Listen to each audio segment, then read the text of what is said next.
It had been a typical evening out with friends, one that should have been filled with laughter and the usual banter.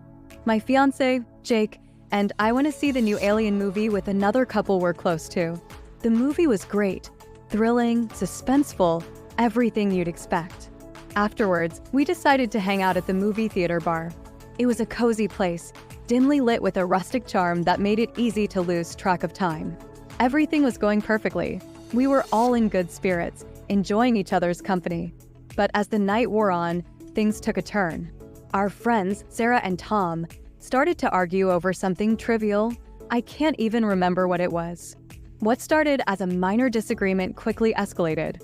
Tom, who had been drinking heavily, was clearly overreacting, and Sarah was getting more and more frustrated. Jake, ever the peacemaker, separated the two and tried to calm Tom down.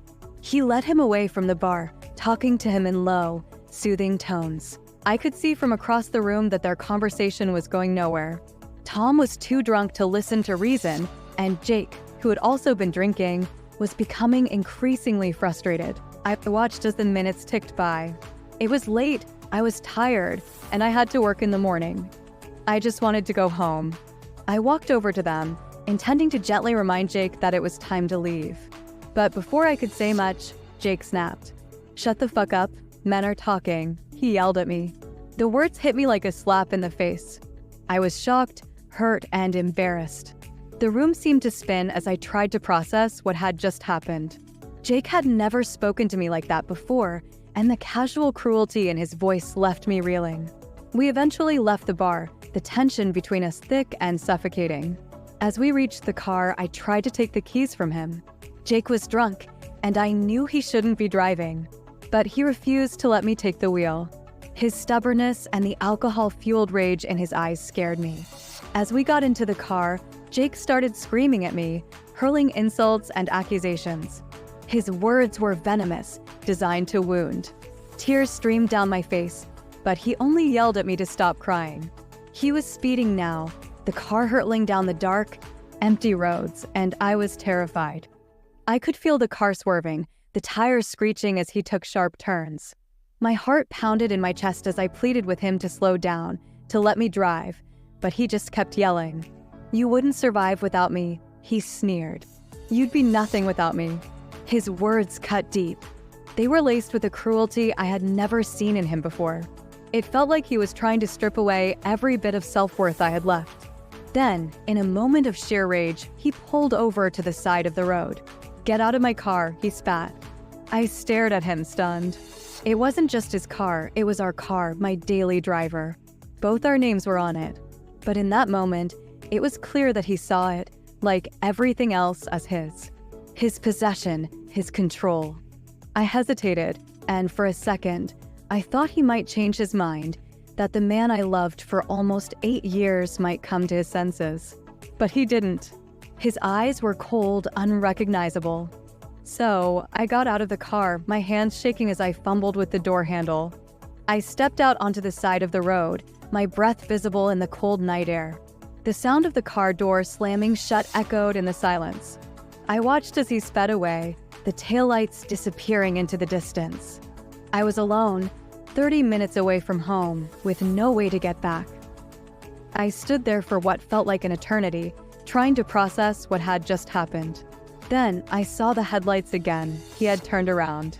Jake pulled up next to me, rolled down the window, and demanded that I get back in the car. I wanted to refuse, wanted to tell him to go to hell and find my own way home. But I was scared, tired, and felt utterly defeated. So I got back in the car, hoping that maybe, just maybe, he had calmed down. But he hadn't. As soon as I was in the car, he started yelling again. The insults kept coming, one after the other, each one more hurtful than the last. We were going back and forth, the anger between us boiling over. And then, he said it. "It's not my fault you got fucking date raped." For a moment, I couldn't breathe. The air was sucked out of my lungs, and the world seemed to stop. I couldn't believe what I had just heard. This man, the man I had trusted with my deepest, darkest secret, the man I was supposed to marry, had just weaponized my trauma against me. The memories came flooding back, unbidden and unwelcome. I had told Jake about the assault years ago, after months of building up the courage to share it with him. It was a part of my past that I had tried to bury, to move on from, but the scars were still there, just beneath the surface. And now, those old wounds were ripped open, bleeding anew. I don't remember much of what happened after that. The shock, the hurt, the betrayal, it was all too much. I was numb, my mind reeling from the cruelty of his words. The rest of the drive was a blur. I think I might have argued back, might have screamed at him in anger, but the details are fuzzy. All I know is that by the time we got home, something had changed irreparably between us. Jake was apologetic the next day, saying he didn't mean it, that he was drunk and didn't know what he was saying. He swore he'd never drink again, telling me about how his grandfather had been an abusive drunk, but became the most amazing person once he got sober. But his words felt hollow, empty promises that couldn't undo the damage that had been done. I've spent the past week trying to make sense of it all, trying to reconcile the man I love with the man who could say something so vile, so unforgivable. I've replayed that night over and over in my head, questioning everything, our relationship, our future, my own judgment. How could I have missed this side of him? How could I have spent nearly 8 years with someone who would use my trauma against me? I feel lost, adrift in a sea of doubt and pain. I wanted so badly for our relationship to work. I've invested so much time, so much love, into building a life with him. But now, I don't know if there's anything left to salvage. The trust between us has been shattered, and I don't know if it can ever be rebuilt.